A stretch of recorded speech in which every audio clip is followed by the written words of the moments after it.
Проект онкоцентра в Якутии нуждается в доработке при участии онкологов региона. Об этом заявил глава Якутии Айсын Николаев во время объезда учреждений здравоохранения. Он отметил, что вторая очередь онкологического центра в Якутске ведется по плану, без отклонений от сроков. Генподрядчик компании «Кинг-95» установил все сваи, уложено цокольное перекрытие.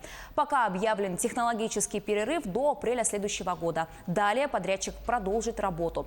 Еще один объект оказался в центре внимания главы региона. Это кардиодиспансер. Он будет сдан в эксплуатацию в декабре 2021 года. Сейчас работы закончены на нулевом цикле. Идет возведение 3-го и 4-го этажей здания нового центра. Генподрядчиком выступает группа компании «Сетте». В этом году объем финансирования составляет 340 миллионов рублей. Работы идут без отставаний от графика. Дал задание, чтобы и тот, и другой объект, они все-таки были спроектированы в 2013-2015 годах.